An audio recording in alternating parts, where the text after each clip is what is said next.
Delhi NCR में देर रात भूकंप के तेज झटके महसूस किए गए हैं। रात करीब 1:57 पर काफी तेज झटके महसूस किए गए। रिक्टर स्केल पर इसकी तीव्रता 6.3 मापी गई है। ये झटके दिल्ली एनसीआर, उत्तर प्रदेश और बिहार में महसूस किए गए हैं। खबर ये है कि नेपाल के दोती जिले में भूकंप के बाद एक घर गिरने से 5 लोगों की मौत हो गई है। कई इलाकों में एक के बाद एक 3 झटके महसूस किए गए हैं। भूकंप का केंद्र नेपाल बताया जा रहा है।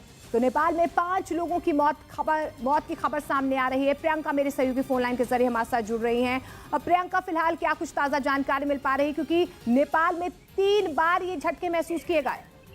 जी बिल्कुल, ये बताया जा रहा है कि नेपाल में 24 घंटों में 3 बार ये झटके महसूस किए गए और जो केंद्र था कल वो नेपाल था, जिसके झटके न केवल दिल्ली एनसीआर, उत्तर प्रदेश, उत्तराखंड तक महसूस किए गए। बताया जा रहा है कि रात 1:57 पे आए हुए इस भूकंप की तीव्रता 6.3 मापी गई है रिक्टर स्केल पे कि वो कितना था, और मैग्नीट्यूड जो था वो 10 किलोमीटर डाउन था एपिसेंटर में। तो जाहिर तौर पर ये बड़ा झटका था। 6.3 की जब हम बात करते हैं तो ये झटका महसूस होता, यही कारण रहा कि नेपाल में एक घर गिरा और घर गिरने की वजह से जो लेटेस्ट जानकारी आ रही है 5 लोगों की मौत का भी मामला सामने आ रहा है।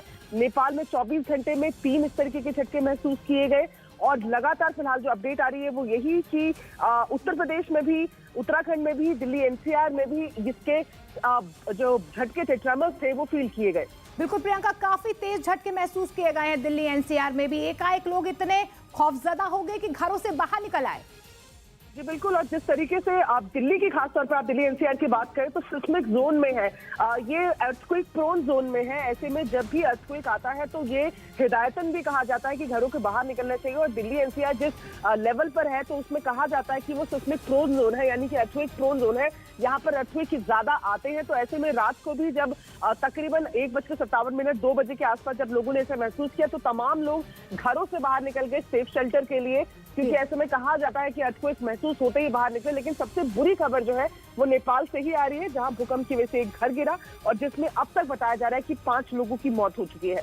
शुक्रिया प्रियंका फिलहाल इस तमाम जानकारी के लिए। तो नेपाल का सोती जिला इसका एपिसेंटर था। वहां पर 5 लोगों की मौत की खबर सामने आ रही है। एक मकान वहां पर गिर गया। लेकिन दिल्ली एनसीआर, उत्तर प्रदेश, बिहार में भी ये झटके महसूस किए गए। तो दिल्ली एनसीआर में देर रात भूकंप के झटके महसूस किए गए। भूकंप का केंद्र नेपाल बताया जा रहा है और रिक्टर स्केल पर इसकी तीव्रता 6.3 मापी गई है। अब सवाल यह है कि भूकंप आता क्यों है? देखिए, भूकंप की असली वजह टेक्टोनिकल जो प्लेट्स होती हैं वो तेज हलचल उसमें हो जाती है। इसके अलावा उल्का प्रभाव और ज्वालामुखी विस्फोट, माइन टेस्टिंग और न्यूक्लियर टेस्टिंग की वजह से भी भूकंप आते हैं। रिक्टर स्केल पर भूकंप की तीव्रता मापी जाती है। इस स्केल पर 2 या 3 की तीव्रता का भूकंप हल्का होता है, जबकि 6 की तीव्रता का मतलब शक्तिशाली भूकंप होता है।